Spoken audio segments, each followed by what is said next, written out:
Bismillahirrahmanirrahim. Assalamualaikum warahmatullahi wabarakatuh.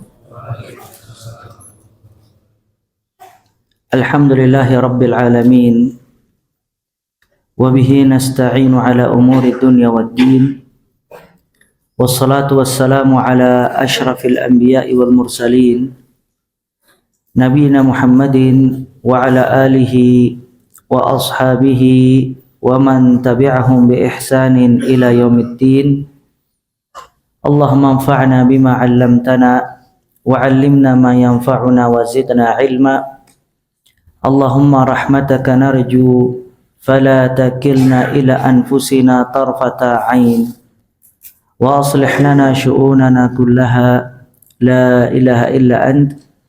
Rabbana taqabbal minna innaka antas sami'ul alim wa tub alaina innaka antat tawwabur rahim. Rabbi shrah li sadri wa yassir li amri wahlul 'uqdatam min lisani yafqahu qawli, thumma amma ba'd. Fa ya ayyuhal ikhwah rahimani wa rahimakumullahu jami'an.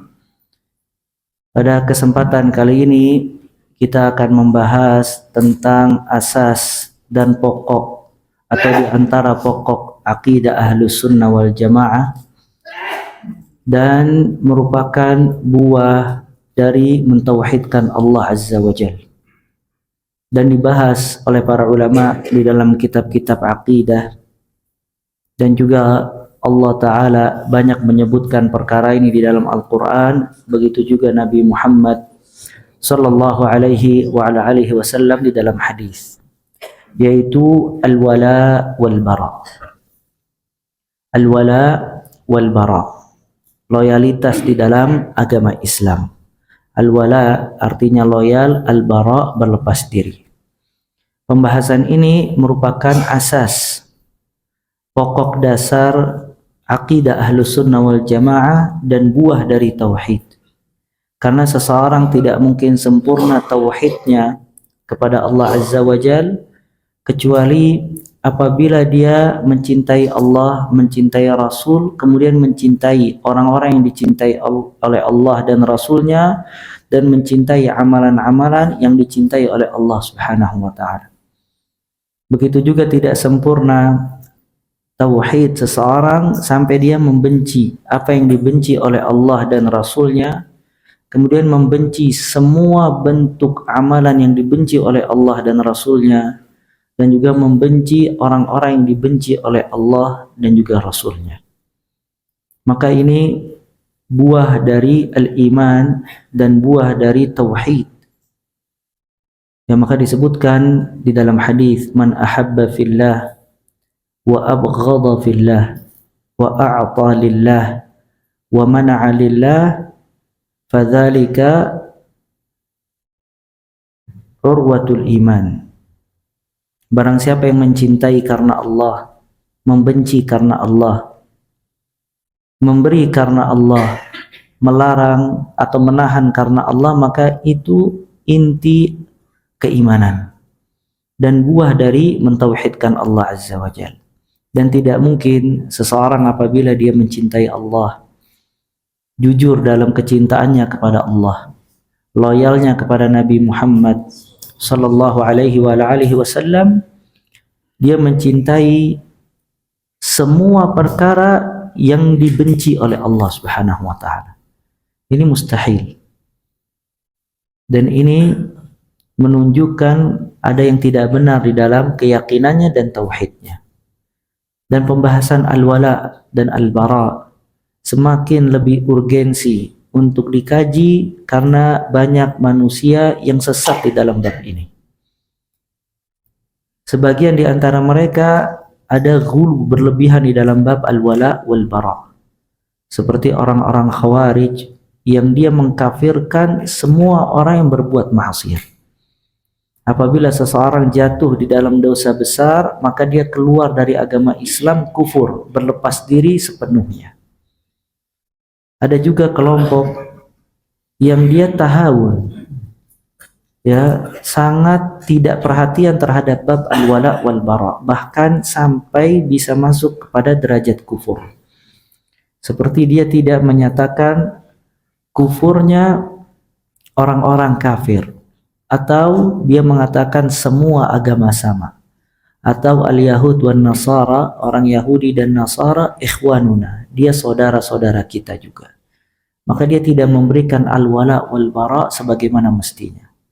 Bagaimana dia menjadikan Yahud yang mengatakan Uzair anak Allah dan Nasara yang mengatakan Isa anak Allah Azza wa Jal, sedangkan Allah berfirman lam yalid wa lam yulad wa lam yattakhidh walada. Dia menjadikan saudara. Allah Ta'ala menjadikan mereka musuh. Kemudian datang orang ini mengatakan dia saudara kita. Dan sebagian orang ada juga yang salah kaprah terhadap bab al-wala wal bara, sampai masuk kepada hizbiyah, satu kelompok hizib. Ya, dia menyangka loyalnya apabila tunduk kepada kelompoknya. Apabila dia keluar dari kelompoknya, maka bara, berlepas diri. Atau imam tertentu, dia mengatakan wala apabila dia tunduk dan taat kepada imam fulan. Kalau dia tidak tunduk dan taat kepada imam fulan, maka kita bara. Maka dijadikan al-wala wal bara, loyalnya dan berlepas dirinya itu berkaitan baik dengan hizib, kelompok, atau imam al-matbu', imam yang diikuti. Ya, maka ini semua salah kaprah di dalam memahami al-wala dan al-bara. Maka ini perlu dikaji, perlu difahami, dan perlu diterapkan, karena inti atau buah dari tauhid adalah al-wala dan al-bara. Kemudian juga buah dari iman al-wala dan al-bara. Ya, makanya banyak orang salah kaprah di dalam memahami al-wala dan al-bara. Imma li jahal. Kesalahannya imma disebabkan kebodohan. Dia bodoh terhadap bab al-wala dan al-bara hingga dia tidak tahu bagaimana semestinya dia loyal dan berlepas diri, akhirnya dia salah kaprah. Atau li su'i qasad, atau karena buruknya pemahaman dia, akhirnya dia salah kaprah di dalam bab al-wala dan al-bara. Seseorang punya lembaga, maka dia menyatakan orang yang di bawah naungan lembaga dia kita loyal, yang di luar lembaga dia tidak loyal. Bahkan sebagiannya menisbatkan salaf apabila bergabung dengan lembaga tersebut atau kelompok tersebut. Orang yang di bawah naungan lembaga dan kelompok ini salafi. Sedangkan semua yang tidak masuk ke kelompok ini atau pernah masuk kemudian keluar, dia keluar dari manhajus salaf. Maka ini juga salah. Semuanya salah. Ya, al-wala wal bara itu hanya milik Allah Azza wa Jalla, dan apa yang ditetapkan oleh Allah Subhanahu wa ta'ala. Dan al-bara begitu juga al-bara. Maka ya pembahasan ini kita bahas karena kalau kita baca sejarah para nabi dan kehidupan Nabi Muhammad sallallahu alaihi wa alihi wasallam, mereka menerapkan ini di dalam kehidupan sehari-harinya. Lihat Ibrahim alaihi salam. Dia berlepas diri kepada bapaknya, padahal bapak itu ikatan nasabnya sangat kuat. Namun ketika bapaknya menyembah selain Allah, maka Ibrahim berlepas diri. Dan Ibrahim berlepas diri kepada kaumnya. Kenapa? Karena kaumnya menyembah selain Allah Azza wa Jalla. Siapa yang loyal atau kepada siapa Ibrahim memberikan loyalitas? Kepada semua orang yang beriman kepada Allah dan mengakui kerasulan Ibrahim alaihissalam. Ya. Dan ini Nabi Muhammad sallallahu alaihi wasallam. Dia berlepas diri dari semua orang-orang kufar. Baik orang kufar itu memiliki kekerabatan kepada Nabi Muhammad sallallahu alaihi wasallam. Nabi sallallahu alaihi wasallam berlepas diri dari Abu Lahab. Sedangkan Abu Lahab pamannya. Cuman ketika pamannya membenci Allah, tidak mentauhidkan Allah, tidak beriman kepada Nabi sallallahu alaihi wasallam, maka Nabi berlepas diri kepada pamannya. Nabi SAW berusaha mendakwahkan Abu Talib, berharap Abu Talib masuk ke dalam agama Islam.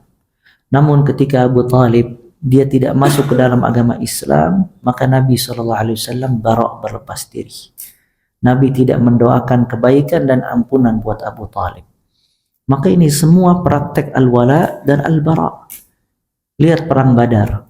Perang Badar ya ikhwah, kalau bukan karena iman dan kufur, iman melawan syirik, iman melawan kekufuran, tauhid melawan syirik, iman melawan kekufuran, maka itu perang terburuk sepanjang masa. Karena dia perang saudara.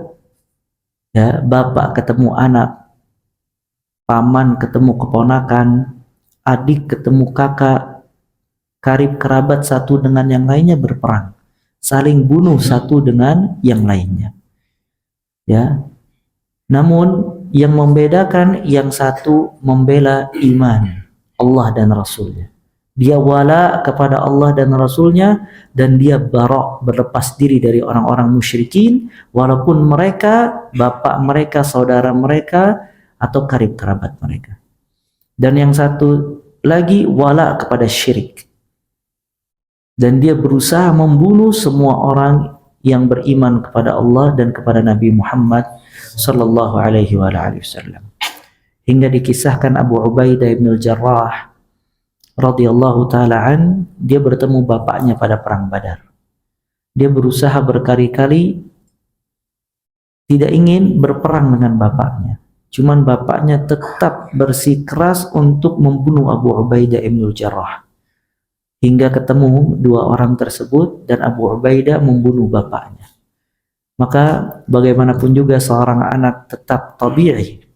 Di dalam hatinya mesti secara tabi'i dia memiliki rasa sayang kepada orang tua. Laulallah, kalau bukan karena Allah dan Rasulnya, maka dia tidak akan melakukan itu. Maka Allah menurunkan satu surat yang membenarkan perbuatan Abu Ubaidah bin Al-Jarrah radhiyallahu taala anhu dalam surat Al-Mujadalah ayat 22. Surat Al-Mujadalah ayat 22, la tajidu qauman yu'minuna billahi wal yawmil akhir yuwadduna man haddallaha wa rasulahu walau kanu aba'ahum aw abna'ahum aw ikhwanahum aw ashiratahum.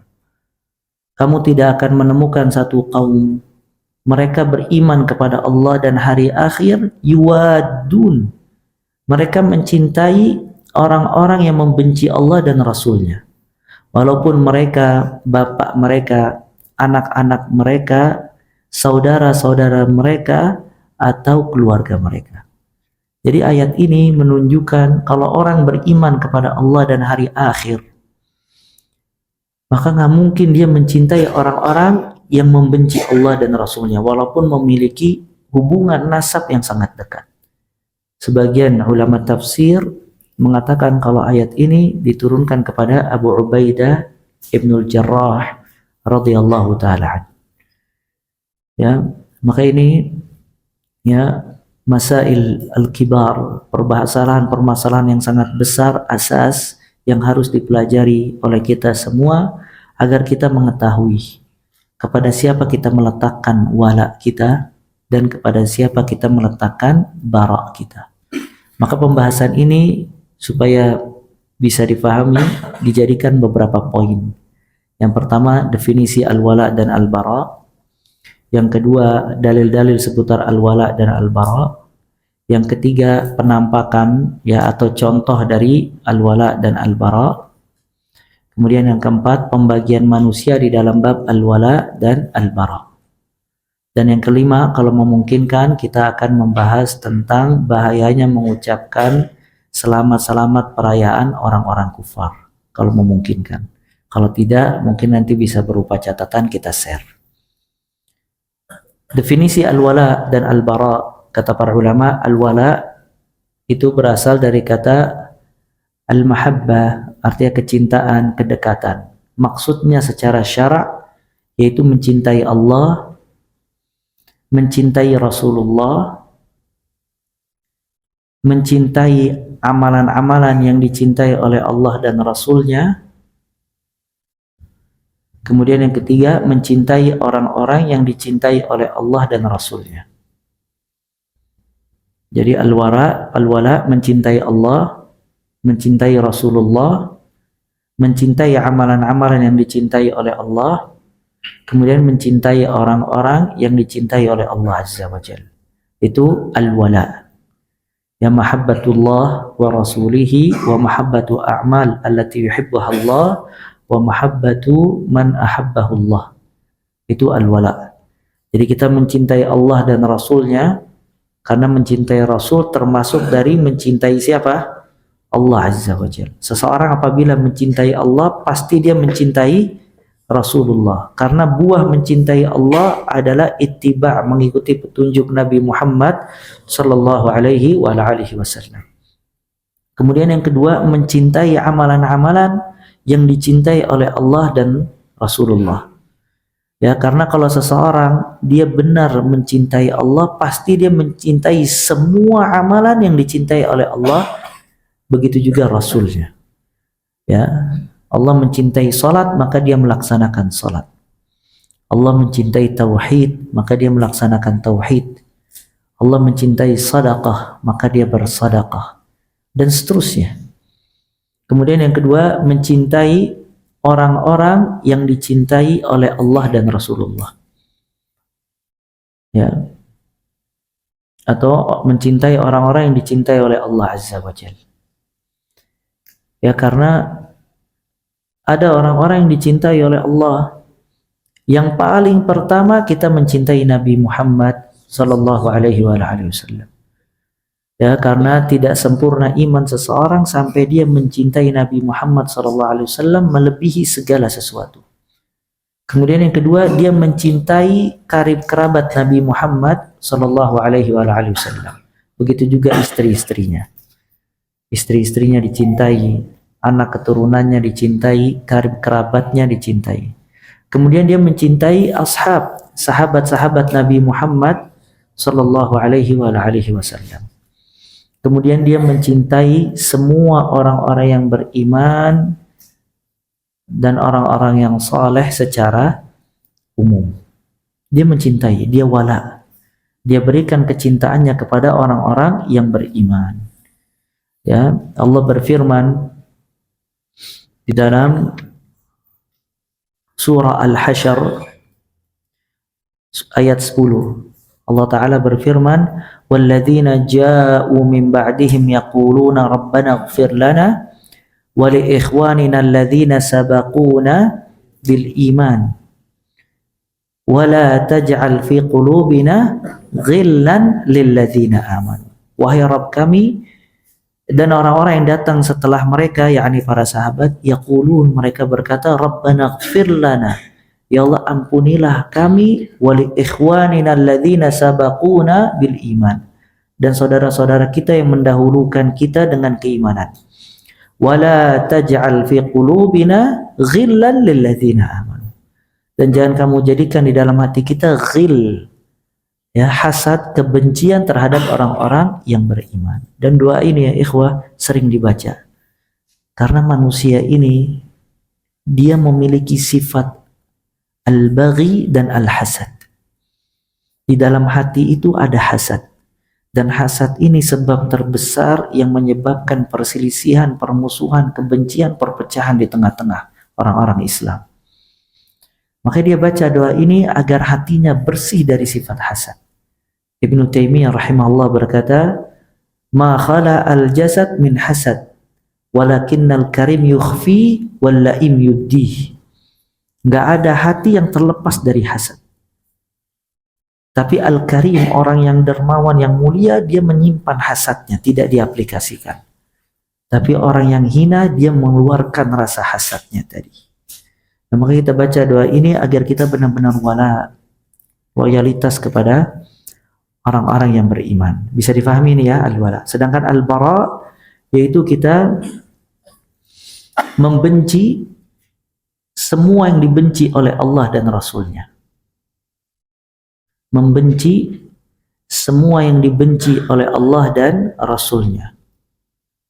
Dari perbuatan-perbuatan seperti kufur, syirik, dan yang lainnya, dan orang-orang yang dibenci oleh Allah.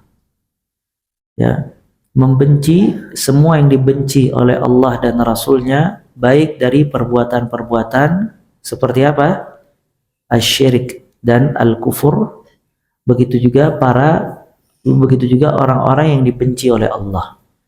Orang-orang yang dibenci oleh Allah siapa? Di antaranya ahlul kitab. Kemudian dibenci oleh Allah orang-orang musyrikin. Kemudian dibenci oleh Allah orang-orang kufar. Nah, ini kita berlepas diri. Berlepas diri di dalam hati kita tidak meletakkan kecintaan sedikit pun kepada mereka. Bahkan kita menaruh kebencian kepada mereka. Dan kita membenci semua perbuatan-perbuatan yang dibenci oleh Allah Azza wa Jalla. Pertama dari syirik. Kita membenci semua bentuk kesyirikan. Kita membenci semua bentuk kekufuran. Kita membenci semua bentuk maksiat. Karena ini semua perkara-perkara yang dibenci oleh siapa? Allah Azza wa Jalla. Ya, dan subhanallah, ya, di antara doa yang diajarkan oleh Nabi SAW, dan doa ini terdapat juga ayat dalam surat Al-Hujurat. Allahumma habbib ilaina al-iman wa zayyinhu fi qulubina wa karrih ilaina al-kufra wal fusuqa wal isyan. Ya Allah, cintailah kepada kita keimanan dan hiasilah keimanan di dalam hati kita. Dan jadikanlah kita benci kepada kekufuran, kefasikan, kemaksiatan. Ya, maka seseorang apabila diletakkan oleh Allah al-kufr, dia benci. Kalau dia benci, dia tidak mungkin berbuat. Sekarang permasalahannya dia senang. Dia senang dengan maksiat. Maka kesenangan dia dengan maksiat itu menjadikan dia sulit meninggalkan kemaksiatan tersebut. Seperti orang senang terhadap al-ghina, musik. Senangnya dia terhadap al-ghina itu menyebabkan dia sulit meninggalkan musik tadi. Tapi coba kalau Allah meletakkan kebencian terhadap musik di dalam hatinya, maka ketika dia benci, dia akan meninggalkan itu dengan mudah. Maka doa ini doa azim, doa yang sangat agung, meminta kepada Allah bukan hanya meninggalkan maksiat, tapi meminta sama Allah agar hal-hal tersebut dijadikan kebencian di dalam hati kita. Dan itu namanya apa? Al-bara. Membenci apa yang dibenci oleh Allah dan Rasulnya dari perbuatan seperti syirik, kufur, kemaksiatan, dan juga orang-orang yang dibenci oleh Allah Azza wa Jalla. Orang yang dibenci oleh Allah seperti orang musyrikin, orang kufar, munafikin, dan yang lain-lainnya. Nanti kita bahas bagaimana kaum muslimin yang berbuat maksiat. Bagaimana sikap kita terhadap kaum muslimin yang berbuat maksiat, karena di sisi lain dia memiliki iman dan di sisi lain dia memiliki al-fisq, kefasikan. Dalil-dalil tentang al-wala wal bara. Di antara dalil al-wala dan al-bara yaitu firman Allah Azza wa Jalla dalam surat Al-Maidah ayat 51.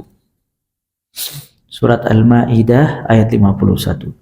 Allah Ta'ala berfirman, Ya ayyuhalladzina amanu la tattakhidul yahuda wan nasara awliya.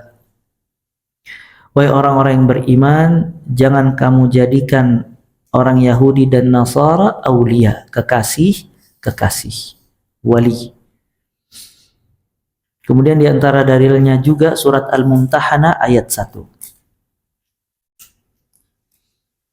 Ya ayyuhalladzina amanu la tattakhidhu aduwwi wa aduwwakum awliya. Wahai orang-orang yang beriman, jangan kamu jadikan musuhku dan musuh kalian. Lihat, subhanallah. Kata Allah, musuhku dan musuh kalian. Jadi musuhnya Allah dan musuhnya orang beriman sama. Maka Allah mengatakan, jangan kamu jadikan musuhku dan musuh kalian kekasih-kekasih. Tidak boleh. Ya. Kemudian juga di antara dalilnya surat Al-Mujadalah ayat 22. Itu yang tadi kita baca, la tajidu qauman yu'minuna billahi wal yawmil akhir yuwadduna man haddallaha wa rasulah. Wahai orang-orang, kamu tidak akan menemukan satu kaum yang beriman kepada Allah dan hari akhir, mereka mencintai orang-orang yang membenci Allah dan Rasulnya. Dan Allah Ta'ala menyuruh kita untuk wala kepada Allah dan Rasulnya dan orang-orang yang beriman. Tadi bara, berlepas diri. Sedangkan al-wala surat Al-Ma'idah ayat 55. Kata Allah Azza wa Jalla dalam surat Al-Ma'idah ayat 55, ya innama waliyukumullahu wa rasuluhu walladzina amanu alladzina yuqimuna as-salata wa yu'tuna az-zakata wa hum raki'un. Sesungguhnya kekasih kalian adalah Allah, Rasulnya, dan orang-orang yang beriman yang menunaikan salat, yang mendirikan salat dan menunaikan zakat dan mereka rukuk. Kemudian juga Allah berfirman dalam surat Al-Hujurat ayat 10. Al-Hujurat ayat 10. Yaitu firman Allah, innamal mu'minuna ikhwah. Sesungguhnya orang-orang yang beriman itu bersaudara. Makanya ada alaqah, kaitan nasab, dan ada kaitan iman. Ya, orang mukmin ada yang kaitannya dengan nasab, ada yang kaitannya dengan iman, ada yang kaitannya dengan nasab dan iman. Kita dengan saudara kita itu kaitan nasab, maka ada silaturrahim. Ada kita dengan orang-orang yang lain itu kaitannya dengan keimanan. Kita beriman satu dengan yang lainnya, akhirnya ada alaqah, ikatan iman. Kata-kata Allah, innamal mu'minuna ikhwah. Ya. Kemudian ada yang kaitannya nasab dan iman, seperti orang tua yang beriman dan anak-anak yang beriman. Maka dia berkaitan dengan nasab dan iman. Dan subhanallah, Nabi Muhammad sallallahu alaihi wasallam, dia disebutkan di dalam riwayat, beliau pernah melewati kuburan ibunya, kemudian meminta izin untuk istighfar kepada ibunya, maka tidak diberi izin. Kemudian beliau meminta izin untuk ziarah ke kuburan ibunya, maka diizinkan untuk ziarah ke kuburan ibunya. Ini menunjukkan kalau ibunya Nabi Muhammad SAW matat kufran, mati dalam keadaan kufur. Maka Nabi SAW menangis ketika itu. Dan dia mengatakan, aku merasakan sebagaimana yang dirasakan keumuman manusia. Ya, seorang anak ditinggal oleh orang tuanya dan tidak bisa mendoakannya karena mati kufur. Ya, jadi subhanallah, walaupun ada ikatan nasab, kalau dia tidak beriman maka terputus. Terputus artinya tidak bisa mendoakan. Ya. Tidak bisa mendoakan ibunya karena ibunya mati dalam keadaan kufur. Nah, kemudian poin selanjutnya yang ketiga ya. Di antara tanda al-wala dan al-bara. Ini penting antum catat. Di antara tanda al-wala dan al-bara.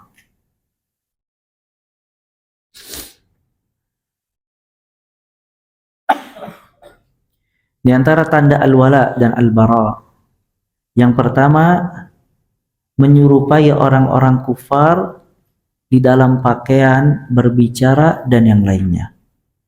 Menyerupai orang-orang kufar di dalam berpakaian, berbicara, dan yang lainnya. Ya, ini tidak boleh.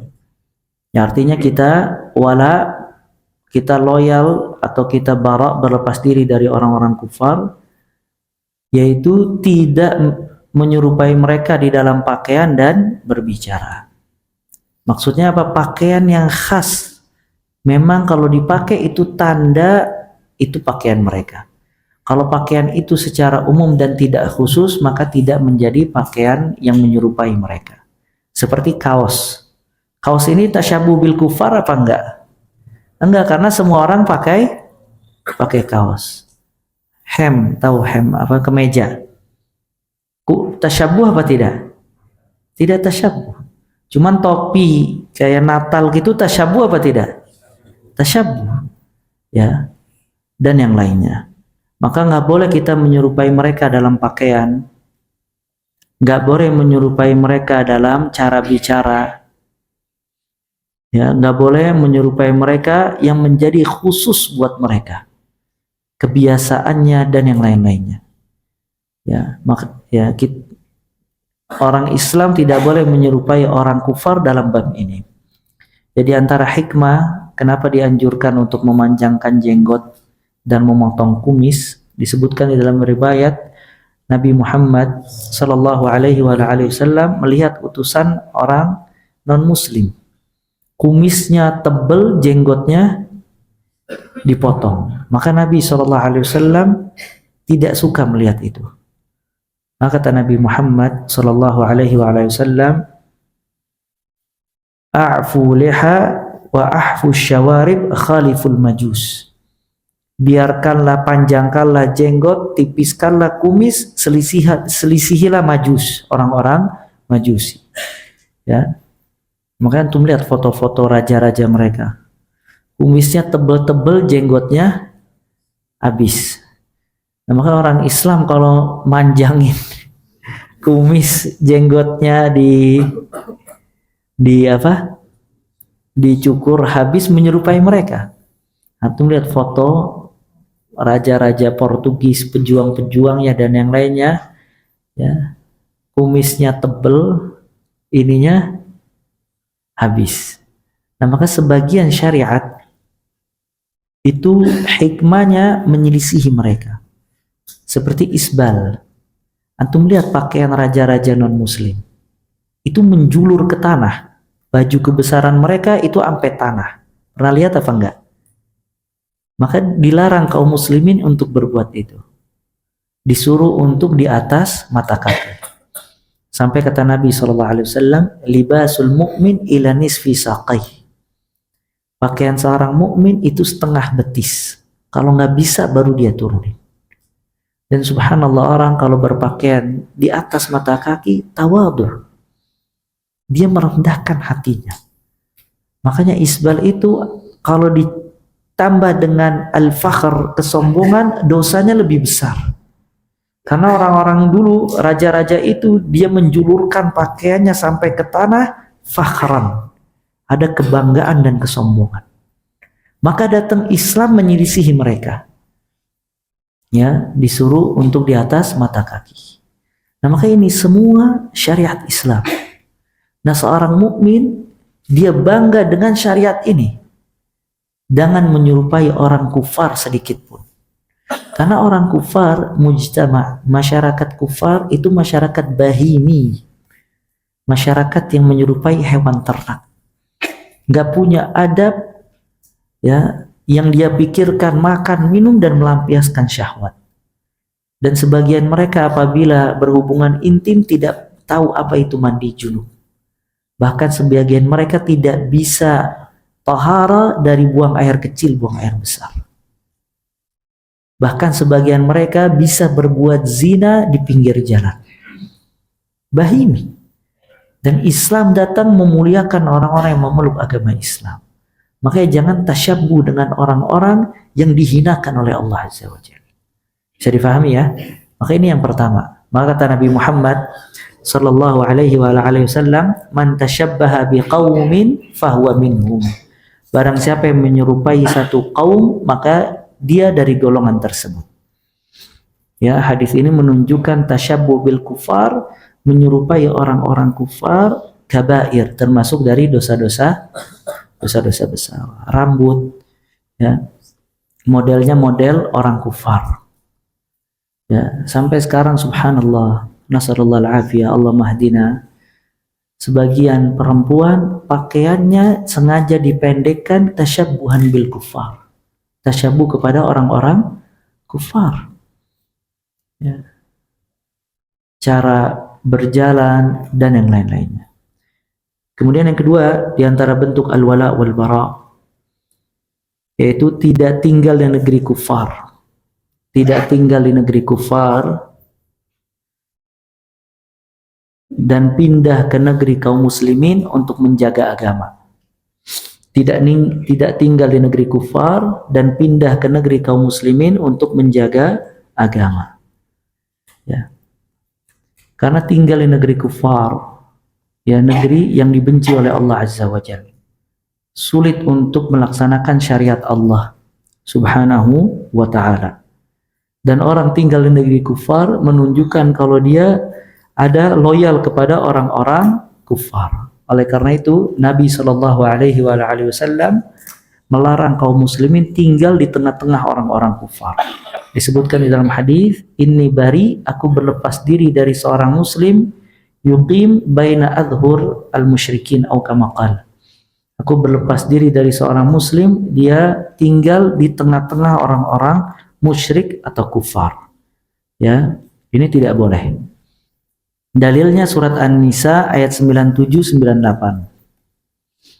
Ya, Allah Ta'ala berfirman, innal ladzina tawaffahumul malaikatu zalimi anfusihim qalu fima kuntum qalu kunna mustad'afina fil ard qalu alam takun ardullahi wasi'atan fatuhajiru fiha faulaika ma'wahum jahannam wa sa'at masira.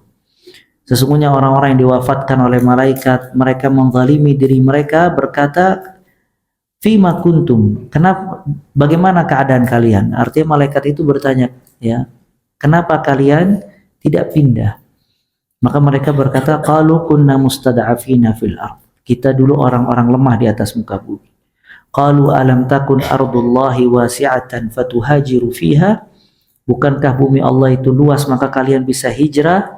Maka mereka tempat kembalinya jahannam, dan jahannam seburuk-buruk tempat kembali. Illal mustada'afina minar rijal, kecuali orang-orang yang lemah dari laki-laki, perempuan dan anak-anak, mereka tidak punya daya upaya dan tidak menemukan jalan. Nggak bisa hijrah. Keterbatasan harta, keadaan dan yang lain-lainnya. Faulaika, maka orang yang seperti ini semoga mereka diampuni, dimaafkan oleh Allah, wa kana Allah afuwan ghafura. Di antara bentuk al-wala dan al-bara yang ketiga, as-safaru ila biladim li ghardi an-nuzha wa mut'atin nafas. Safar ke negeri orang kufar dalam rangka jalan-jalan dan tamasya. Safar ke negeri kufar dalam rangka jalan-jalan dan tamasya.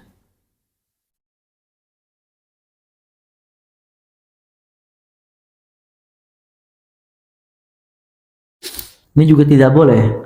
Seseorang nggak boleh jalan-jalan ke negeri kufar seperti yang dilakukan oleh sebagian kaum muslimin.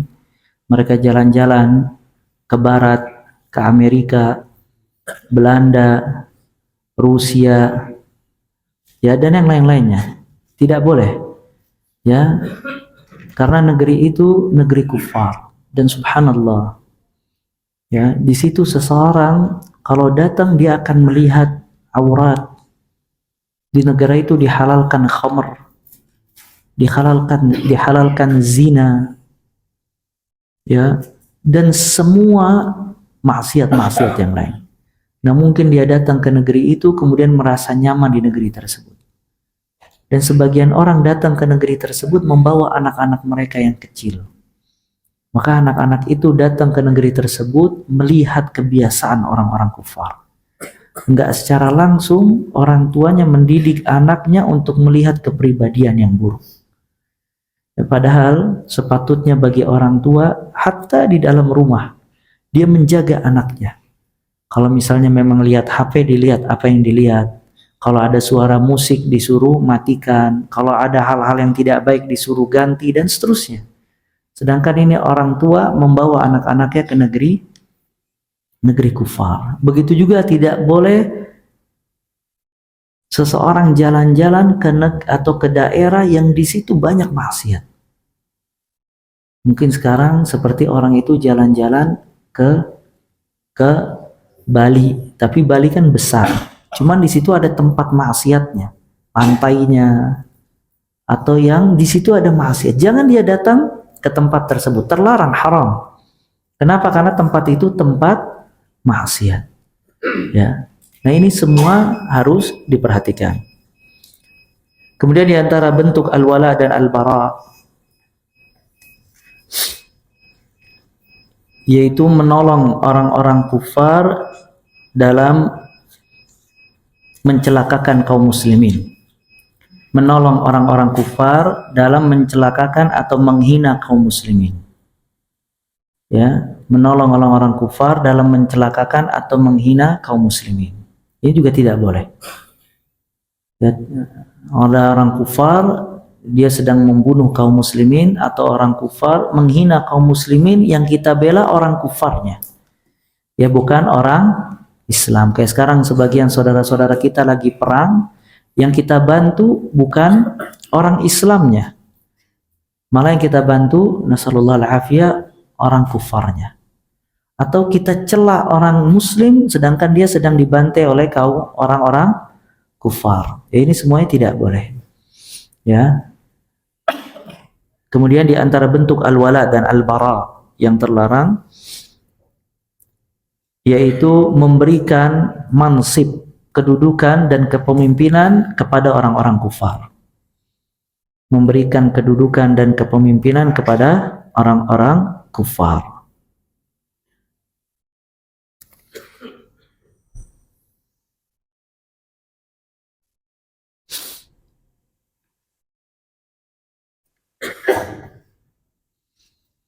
Ya, di antara dalilnya hadis yang diriwayatkan Imam Ahmad dan Muslim, Nabi Muhammad sallallahu alaihi wasallam ketika pergi ke Badar untuk perang Badar. Badar itu nama daerah. Maka dinamakan perang Badar karena terjadi di daerah Badar. Ada satu orang musyrikin, salah seorang musyrikin mengikuti Nabi sallallahu alaihi wasallam. Kemudian orang ini berkata, "Inni aratu an attabi'ak." Aku ingin mengikuti kamu. Wa usiba ma'ak, dan berperang bersamamu. Nah, kata Nabi sallallahu alaihi wasallam, "Tu'minu billahi wa rasulihi?" Apakah kamu beriman kepada Allah dan Rasulnya? Qala la. Kata laki-laki itu, tidak. Qala irji', pulang kamu, falan asta'ina bimusyrikin. Aku tidak akan minta tolong kepada orang musyrik. Ya, dalam hal ini, falan asta'ina bimusyrikin. Di antara bentuk al-wala dan al-bara yaitu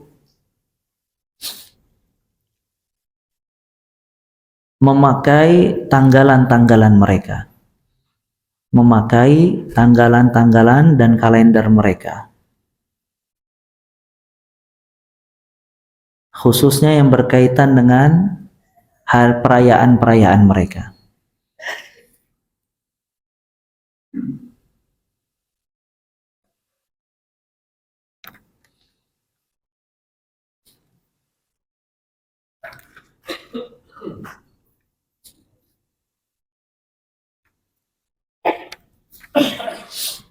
Ya, khususnya yang berkaitan dengan perayaan-perayaan mereka. Ya, karena tanggalan kaum muslimin itu hijriyah. Ya, dulu kaum muslimin dia tidak memiliki kalender. Siapa yang pertama kali menentukan kalender buat kaum muslimin? Siapa? Umar bin Khattab radhiyallahu taala an. Umar bin Khattab radhiyallahu taala an ketika menjadi khalifah mengumpulkan kaum muslimin dan menentukan kalender kaum muslimin. Dimulai dari kapan kalender kaum muslimin itu? Ada yang kasih saran ini dan itu dan yang lain. Hingga ditetapkan kalender kaum muslimin dimulai dari sejak hijrahnya Nabi Muhammad sallallahu alaihi wasallam. Oleh karena itu dinamakan Hijriyah, karena dimulai dari semenjak hijrahnya Nabi Muhammad sallallahu alaihi wasallam. Ya. Maka ini juga kaum muslimin dia harus hafal bulan-bulan Hijriyah. Jadi dimulai dengan bulan Hijriyah, baru habis itu Masehi. Karena sebagian aktivitas itu di sekarang itu sesuainya dengan tanggalan Masehi. Cuman tetap seseorang hafal Hijriyah, baru habis itu dia tanggalan Masehi. Ya. Kemudian di antara bentuk al-wala dan al-bara, tidak ikut serta partisipasi dalam hari-hari besar mereka. Ya, tidak ikut serta partisipasi dalam hari-hari besar mereka.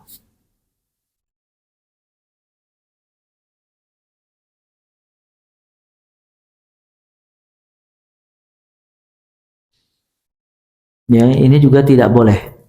Ya, seperti perayaan malam tahun baru, apalagi naudzubillah mengucapkan selamat Natal. Selamat Natal itu Natal apa?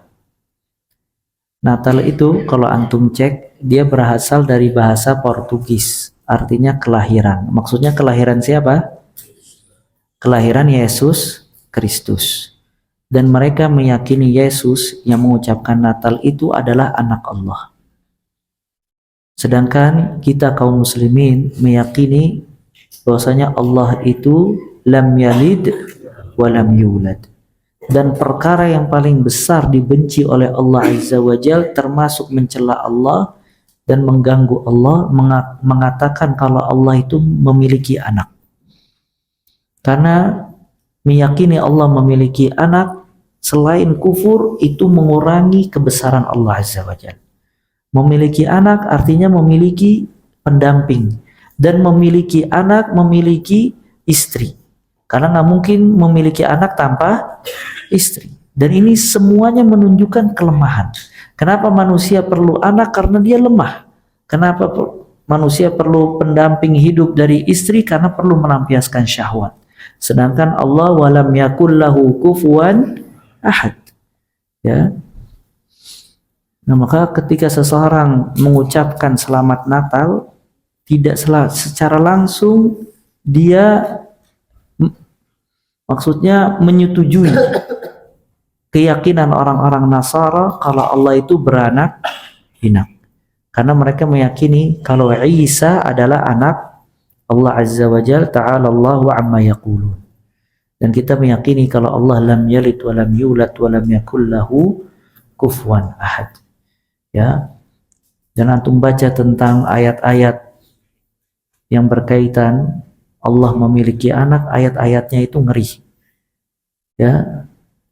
Yang mengundang amarah Allah Subhanahu wa ta'ala. Dan semua perayaan Buddha, perayaan Hindu, perayaan Yahud, perayaan Nasara, semua perayaan itu dilarang untuk ikut dan partisipasi. Nggak boleh seseorang mengucapkan selamat, nggak boleh seseorang menyumbang apapun juga dari hartanya, nggak boleh seseorang memanfaatkan makanan-makanan dan yang lainnya. Dia berdiam diri di dalam rumah, beribadah kepada Allah, menjauhkan itu semua. Sebagian orang bertanya, Ustadz, anak pengen bakar-bakar. Kenapa? Karena kebetulan libur. Hatta bakar-bakar juga nggak boleh. Kenapa antum harus bakar-bakar ayam sama kambing pas malam Natal? Kenapa nggak kemarin atau besok lusa bakarnya? Ini semuanya tidak boleh. Maka Anda bacakan sebagian perkataan ulama larangannya dan asar-asar. Di antara dalil yang berkaitan dengan ini yaitu firman Allah surat Al-Furqan ayat 72. Surat Al-Furqan ayat 72. Allah berfirman tentang ibadur rahman, yaitu walladzina la yashhaduna az-zur. Mereka tidak bersaksi palsu. Walladzina la yashhaduna az-zur. Maksudnya kata para ulama mufassirin, la yashhaduna az-zur itu tidak menghadiri hari-hari Id orang kufar. Tidak menghadiri hari-hari Id orang-orang kufar. Ya, di sini Anda bacakan perkataan ulama biar lebih mantap. Kalau bakar-bakar juga tidak boleh. Kata Umar, iyyakum waratanatal a'ajim wa an tadkhulu 'alal musyrikin yauma 'idihim fi kanaizihim. Jauhkanlah oleh kalian logat-logat orang-orang asing non-Arab, maksudnya non-muslim. Ini dijauhi. Makanya antum jangan ngomong apa guys ya. Iya guys, betul gak? Guys ya. Guys, terus apa lagi? Bro guys, ini bahasa mana? Muslim atau bukan? Ya, antum bilang ya akhi, ya ukhti. Ya, ini guys, bro. Makanya subhanallah. Ya, kalau anak pribadi bingung, kef seseorang itu di dalam kajian dia bilang bro. Sedangkan kajian ini dia sedang membacakan ayat siapa? Allah Azza wa Jalla. Dia bacakan ayat Allah dia bacakan hadis Nabi Muhammad SAW, kemudian dia mengatakan guys bro, sedangkan perkataan itu dibenci oleh Allah Azza wa Jalla. Mestinya di dalam kajian dia mendoakan kaum muslimin, barakallahu fikum, dia bilang ya ikhwa fiddin, ya rahimakumullah, dan yang lainnya. Bukan bro, guys, dan yang lain-lainnya. Ini nggak boleh. Maka lihat kata Umar, jauhkanlah oleh kalian bahasa-bahasa asing. Dan juga sebagian orang ngisi kajian nanti dicampur sama bahasa Inggris, pakai istilah-istilah Inggris, ya, dan seterusnya. Ini juga tidak boleh, ya, karena pada dasarnya bahasa Inggris itu tidak dibutuhkan kecuali dalam keadaan darurat, antum bekerja atau ada pekerjaan baru. Sedangkan kalau kajian ini mesti memakai mustalah ilmi, mustalah yang berkaitan dengan ilmu, dan ayat-ayat Allah, hadis-hadis Nabi SAW semuanya pakai bahasa Arab. Makanya tidak secara langsung seseorang mengajar, tapi subhanallah dia campurkan bahasa orang-orang kufar, sedangkan di situ dia tidak butuh sama sekali dengan bahasa kufar dan bukan dalam keadaan darurat. Dia ingatkan manusia dengan firman Allah dan sabda Nabi SAW, dia pakai logat-logat dan panggilan-panggilan orang-orang kufar, bro, guys, dan yang lainnya. Maka ini kurang adab, bahkan menyelisihi. Ya, maka hal-hal ini diperhatikan. Ya, apalagi ya di dalam ta'lim yang di situ seseorang harus mengangkat ada ta'zim an-nas. Dia mengagungkan nas Al-Qur'an dan juga sunnah Nabi Muhammad sallallahu alaihi wasallam. Bagaimana dia campurkan dengan bahasa-bahasa dan logat-logat dari orang-orang yang memang latar belakangnya mereka tidak beriman kepada Allah dan Rasulnya. Bisa difahami ya? Kemudian juga disebutkan dalam riwayat Imam Al-Baihaqi dengan sanad yang sahih, ya, Umar berkata, la ta'allamu ratanatal a'ajim, jangan kamu belajar bahasa-bahasa asing, ya, artinya non muslim. Nah, makanya di sini pada dasarnya jangan belajar bahasa asing kecuali darurat. Fatwa Syekh bin Baz rahimahullah tentang belajar bahasa Inggris atau yang lainnya, hukum dasarnya tidak diperlukan kecuali darurat. Antum pengen dakwah di negeri barat baru antum belajar, atau memang ada berkaitan dengan nafkah antum belajar. Kalau enggak, belajar bahasa Arab, karena bahasa Arab bahasa kaum muslimin, bahasa yang diturunkan Al-Quran dan diucapkan oleh Nabi Muhammad sallallahu alaihi wasallam. Lihat, wala tadkhulu 'alal musyrikin fi kanaisihim yauma 'idihim. Jangan kamu masuk kepada orang-orang musyrikin di tempat ibadah-ibadah mereka di hari Id mereka. Fa inna sakhta tanzilu 'alaihim, karena kebencian Allah sedang turun pada hari itu. Ya. Jadi kebencian Allah turun di malam-malam, di situ orang merayakan keyakinannya kalau Allah memiliki anak dan beranak pinak. Nah, seseorang jangan ada partisipasi sama sekali. Dia jaga dirinya, keluarganya, istri dan anaknya di dalam rumah. Ya, jangan sampai ada partisipasi sedikit pun dalam perayaan-perayaan tersebut. Kemudian Abdullah ibn Amr berkata, man bana bibiladi a'ajim, barang siapa yang hidup di negeri-negeri orang kufar, fasana'a nairuzahum wa mihrajanahum, maka dia melakukan nairus dan mihrajan. Nairus dan mihrajan itu perayaan orang-orang kufar, orang-orang Persia Majus. Wa tashabbaha bihim, dan menyerupai mereka, menyerupai dari pakaiannya kayak sekarang subhanallah, ya, nasallallahu al-hidayah wa taufiq was sadad. Sebagian kaum muslimin yang kerja di tempat-tempat orang-orang non muslim, dia disuruh pakai atribut-atribut orang-orang kufar, kayak topi topi Natal, pakaiannya dan seterusnya. Wa huwa kadzalik, dia menyerupai mereka sampai mati dalam keadaan tersebut. Husyira ma'ahum yaumal qiyamah, akan dikumpulkan bersama mereka pada hari kiamat. Ya, kemudian juga disebutkan oleh Umar bin Khattab radhiyallahu taala an dalam riwayat yang lain, ijtanibu a'da Allah fi 'idihim. Lihat perkataannya. Ijtanibu a'da Allah fi 'idihim. Jauhilah musuh-musuh Allah di hari Id mereka. Jadi disuruh untuk menjauhi musuh-musuh Allah di hari perayaan Id mereka. Jadi dijauhi. Ya, bukan seseorang ikut kumpul-kumpul bakar-bakar ya atau yang lainnya, dia jauhi ya sebagai bentuk al-wala dan al-bara. Kemudian dibentuk al-wala dan al-bara ya, kita teruskan sedikit kemudian kita selesai. Dibentuk al-wala dan al-bara, memuji orang-orang kufar dan bangga kepada mereka terhadap kemajuan dunia mereka. Memuji orang-orang kufar dan bangga kepada mereka terhadap kemajuan dunia mereka ya, terhadap kemajuan dunia mereka ya. Sebagian orang dia bangga dengan negeri-negeri barat karena dikatakan kalau negeri barat itu memiliki kemajuan teknologi yang luar biasa. Kemudian dia bangga kalau orang-orang barat itu disiplin. Dia bangga kalau orang-orang barat itu bisa membuat rakyatnya makmur dan yang lain-lainnya. Maka ini semua hanya sebatas kehidupan duniawiyah. Dan itu bentuk istidraj dari Allah Azza wa Jalla. Allah jadikan dunia mereka makmur agar mereka tenggelam di dalam kesesatannya dan lebih jauh lagi dari Allah Azza wa Jalla. Dan Allah menginginkan dari mereka kalau dia sampai wafat tidak mendapatkan hidayah, agar dia lebih kekal dan lebih dalam dan lebih dahsyat lagi azab Allah Azza wa Jalla buat mereka. Maka jangan bangga. Dan antum apabila membaca surat Al-Qasas tentang Qarun ketika dia memiliki harta yang banyak,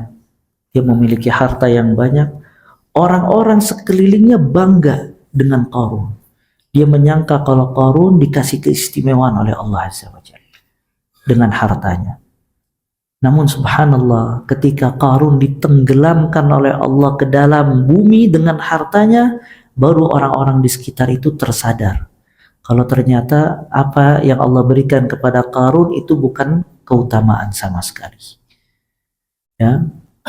Jadi kemajuan teknologi, seseorang dikasih oleh Allah dunia sebanyak apapun juga itu tidak menunjukkan kebaikan. Ya, seseorang dikatakan dia baik apabila dia bertakwa kepada Allah Azza wa Jalla. Kalau seandainya dia dikasih harta, dengan hartanya dia bisa bertakwa dan taqarrub, maka itu dia yang terbaik. Kalau seandainya dia miskin, dengan kemiskinannya dia bertakwa dan taqarrub kepada Allah, dia terbaik. Kalau seandainya dia kaya, tapi kekayaannya menjauhkan dia dari Allah, membuat dia lalai dari kehidupan ukhrawiyah, maka dia tidak menjadi baik hartanya. Kalau dia miskin, dengan kemiskinannya dia berkeluh kesah, maka tidak ada manfaat di balik kemiskinannya. Apalagi kalau dia kaya, dengan kekayaannya dia kufur kepada Allah Azza wa Jalla, maka nggak ada manfaatnya sama sekali. Maka salah kalau orang mengatakan dunia barat ini dunia yang maju, yang hebat, sedangkan negeri-negeri kaum muslimin negeri-negeri yang lemah, saling perang satu dengan yang lainnya, saling berpecah satu dengan yang lainnya. Salah. Negeri kaum muslimin negeri yang barokah, negeri yang baik, negeri di dalamnya ada orang-orang beriman, di dalamnya ada orang-orang rukuk dan sujud, di dalamnya ada orang yang mengucapkan la ilaha illallah, di dalamnya ada orang-orang yang mengikuti petunjuk Nabi Muhammad sallallahu alaihi wasallam. Negeri kaum muslimin negeri di dalamnya ada ta'lim, ya, ada syariat Islam, ada syiar-syiar agama Islam dan seterusnya. Sedangkan negeri-negeri kufar, negeri-negeri yang di dalamnya dia menghinakan Allah, dia mencaci maki Nabi Muhammad SAW, dia melecehkan dan menghinakan ajaran Allah, dan dia menindas dan menghinakan kaum muslimin. Bagaimana seorang Islam dia membanggakan negeri tersebut? Gak mungkin. Maka gak boleh dipuji. Dan seseorang jangan pernah terpesona dengan kehidupan duniawiyah. Ya, karena dunia ini dikasih oleh Allah alaman yuhib wa alaman la yuhib. Allah kasih dunia kepada orang yang dicintai dan orang yang tidak dicintai. Tapi Allah la yu'ti al-iman illa man yuhib. Allah tidak memberikan keimanan kecuali orang yang dicintai oleh Allah Azza wa Jalla. Ya, maka di antara dalil yang melarang hal ini surat Thaha ayat 131. Wala tamuddanna 'ainaika ila ma matta'na bihi azwajan minhum zahratal hayatid dunya linaftinahum fihi.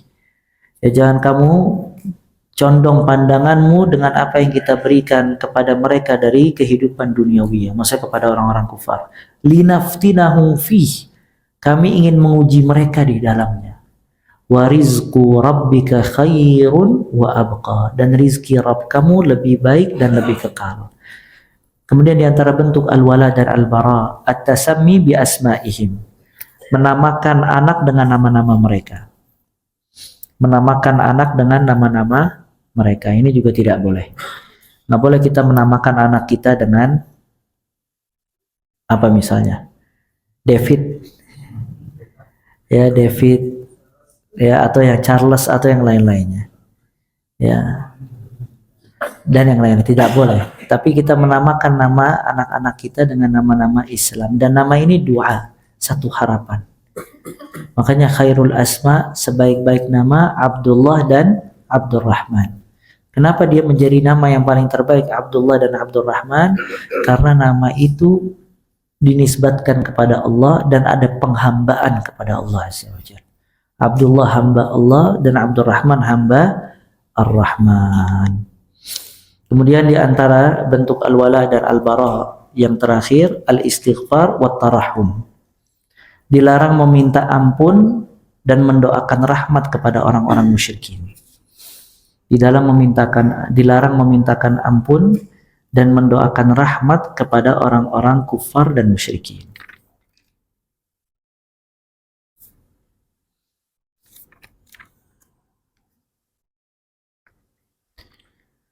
Dalilnya surat At-Taubah ayat 113. Ma kana lin-nabiyyi wal-ladzina amanu an yastaghfiru lil musyrikin walau kanu uli qurba min ba'di ma tabayyana lahum annahum ashabul jahim. Tidak boleh bagi nabi dan orang-orang yang beriman memintakan ampun buat orang-orang musyrik, walaupun mereka karib kerabat setelah jelas kalau mereka termasuk dari penghuni-penghuni neraka jahim. Ya, ayat ini diturunkan kepada Nabi Muhammad Sallallahu Alaihi Wasallam kepada pamannya Abu Talib.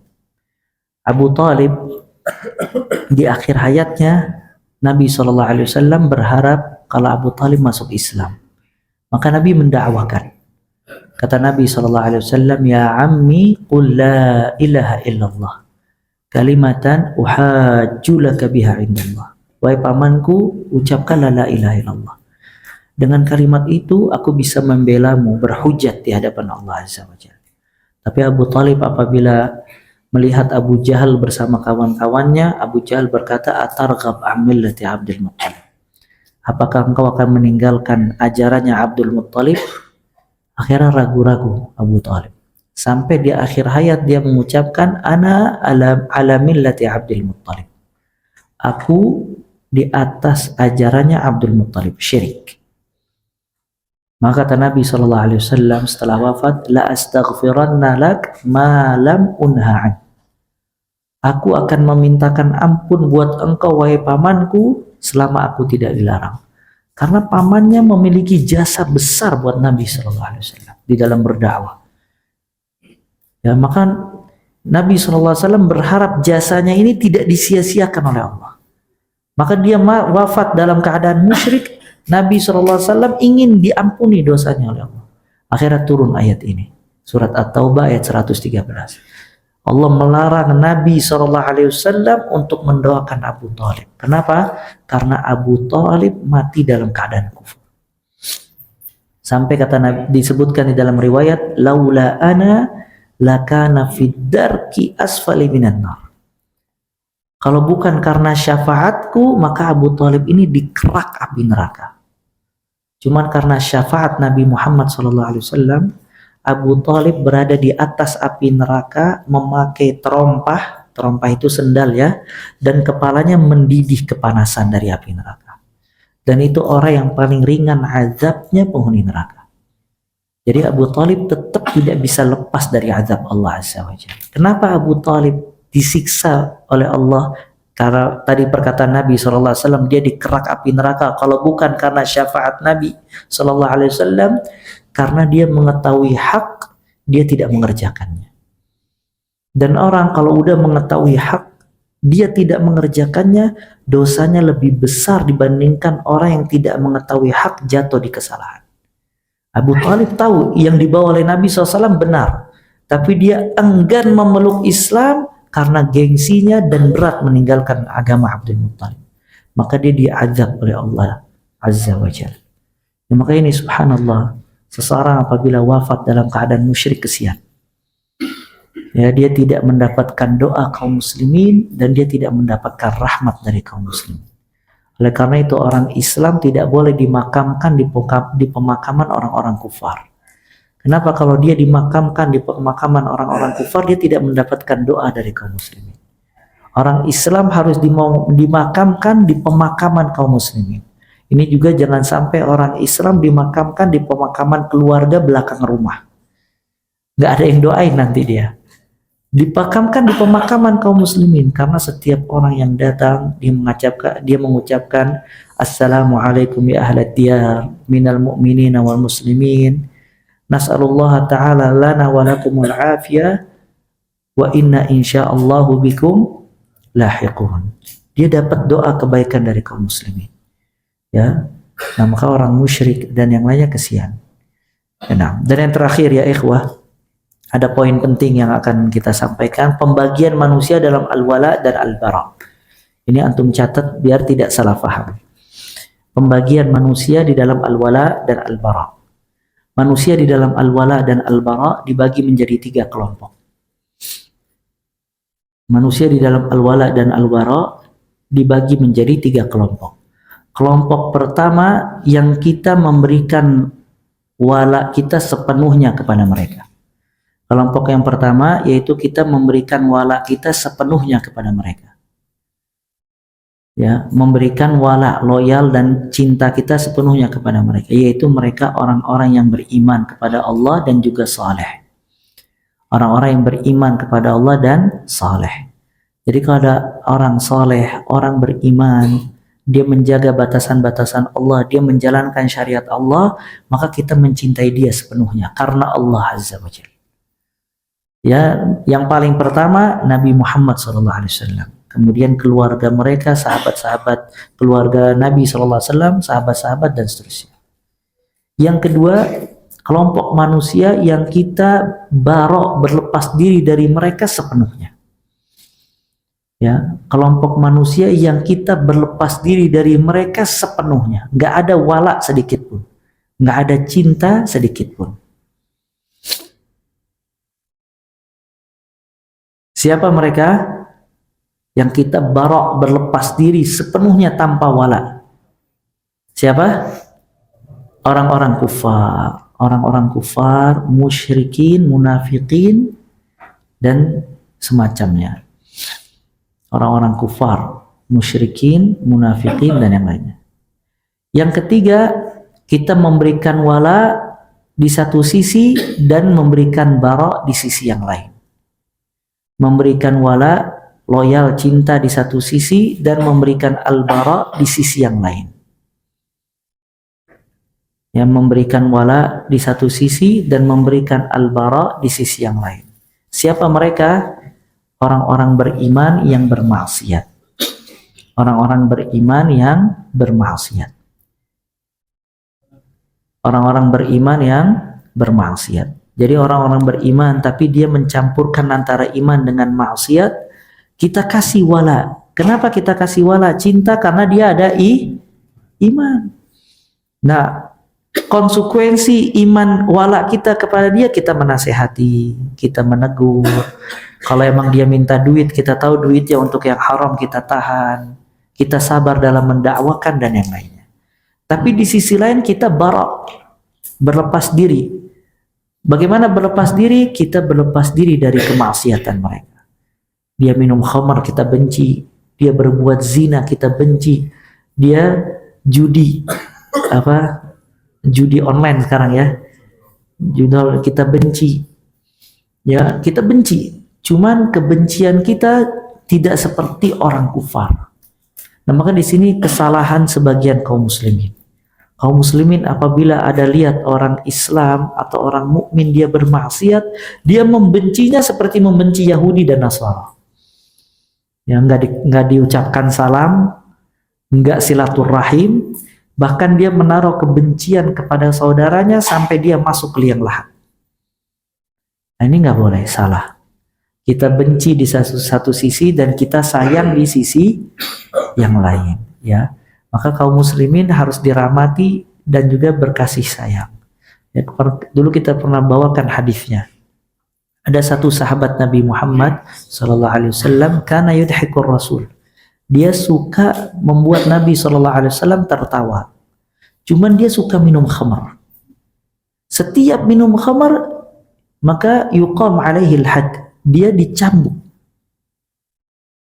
Ya, setiap minum khamar. Maka suatu saat sahabat ini minum khamar. Saking banyaknya minum khamar, dicambuk oleh Nabi SAW. Kemudian ada sahabat lagi yang bilang, Allahumma la'anhu. Ya Allah, laknatlah dia. Karena seringnya dia minum khamar.